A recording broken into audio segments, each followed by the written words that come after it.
So this week, Texas Democrats fled to Illinois to block Republicans from, as they see it, rigging the system, redrawing congressional districts in the GOP's favor, and essentially assuring President Trump will keep his majority in the House. I'm joined by legal expert Jeremy Rosenthal to break down the legalities, the strategy, and what it means going forward. This is a completely corrupt process. Members, a quorum is not present. Jeremy, thank you for being here. You know, legally, I guess the question is, can Governor Abbott actually arrest these lawmakers for breaking quorum, or is this just political theater? The answer is really yes to both. The arrest that they can try is a civil arrest. It's authorized by the Texas Constitution, and what it does is, within the state of Texas, it authorizes somebody, a peace officer, to take a legislator not to jail, but to the Senate or the House chamber in Texas, so that they would have a quorum. They do not reach across state lines.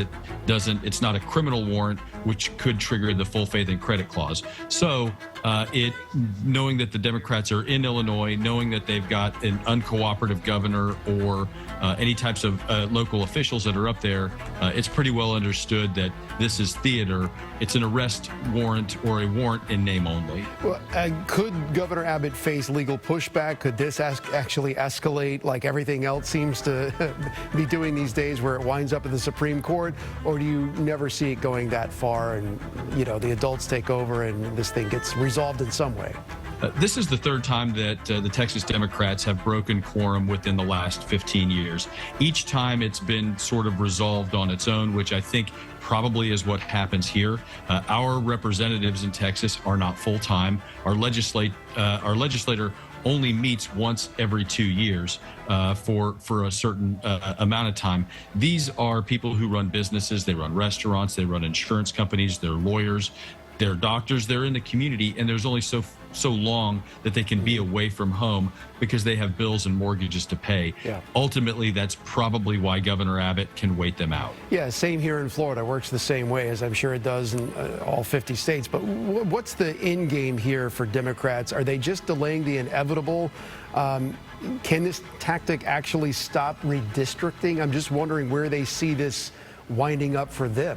I think the major difference between this walkout and quorum break from the last two that I've seen is this one, they seem to have a little more popular support with the governor of Illinois, with the governor of New York, with the governor of California, who've all pledged to redistrict in retaliation against Governor Abbott, to try to have, if you will, an arms race of, for lack of a better word, and for, just to be honest, gerrymandering throughout the country to try to see who controls the U.S. House of Representatives after next year's midterms. So I think the Democrats would tell you that the victories that they're winning are that they may be starting some sort of movement, if you will, within the Democratic Party with at least some other governors. But ultimately, no, I don't think they're going to prevent the redistricting in Texas. Yeah, I mean, both sides are essentially accusing the other of rigging the system, and the voter is caught in the middle of all of this. And I'm just wondering, you know, will we see this kind of quorum breaking trend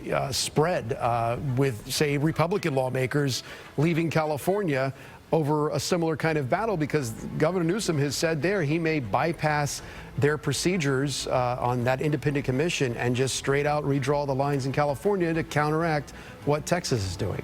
When you have a representative legislature, you have certain rules and certain ways that the minority party can try to defend itself, that can try to advance its interests. The most notable one is the filibuster in the U.S. Senate.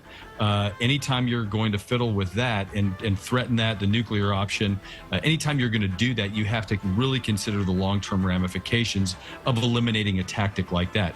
The Republicans in Oregon broke quorum in 2019. The state passed a law that said if you're absent for a certain amount of sessions, then you are ineligible to run again. And in fact, about 10 Republican senators in the state of Oregon were ineligible to run for re-election after that.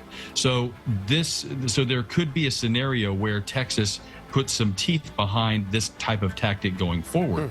If they do so, just like eliminating the filibuster, they potentially do so at their own disadvantage. Well, no matter what side voters think they're on, this goes right to the heart of trust in government and the electoral process, which is a big topic that I don't even think can be covered enough. But we appreciate you for being here, as always, to help explain it. Jeremy Rosenthal, thank you.